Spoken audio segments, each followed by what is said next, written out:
The absolute trashiest stuff. You're better off without it. We test before you invest. Hey everyone, this is Stubborn Donkey Reviews.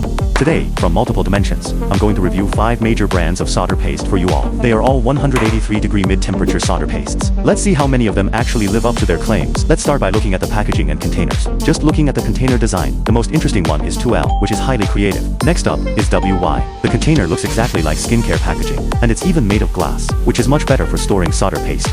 The worst one in terms of the paste's appearance is YS, because the paste has separated, resulting in it being very dry. This is not great. The best one is CQ. Its paste is incredibly fine and smooth, and its moisture level is absolutely perfect for use. The other 3 are pretty standard, with no major flaws. Next, let's see if they're shortchanging us on weight. YS is labeled 50 grams. It actually weighs 50 grams. The container weighs 11.4 grams.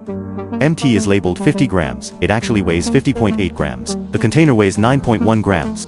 2L is labeled 50 grams. It actually weighs 51.7 grams. The container weighs 10.5 grams. WY brand is labeled 50 grams. It actually weighs 101.2 grams. The container weighs 50.5 grams. CQ brand is labeled 50 grams. It actually weighs 65.9 grams. The container weighs 17.4 grams.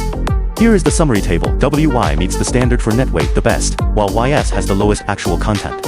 Next up is the melting point test. YS's actual melting point is 183.3 degrees. MT's actual melting point is 180 degrees. 2L's actual melting point is 182.8 degrees. WY's actual melting point is 180.9 degrees.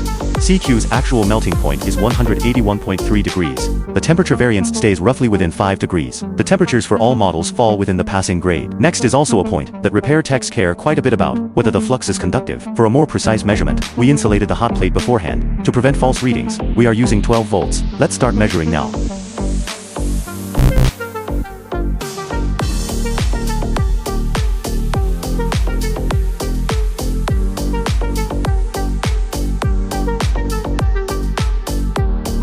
After testing, only YS showed signs of conductivity. The other brands had no issues at all. Let's check out how the solder balls form.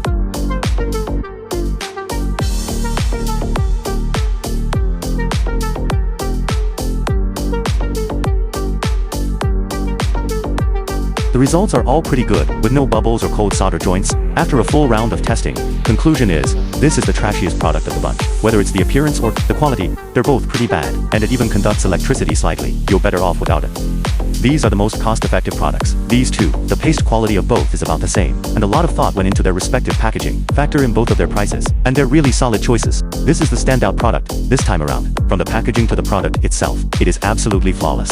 It's practically tailor-made for repair techs. If you have strict demands for high quality, this one might be the choice for you. Here is the recommendation table. That's all for this review. If there's anything else you want me to stubbornly test, feel free to leave a comment down below.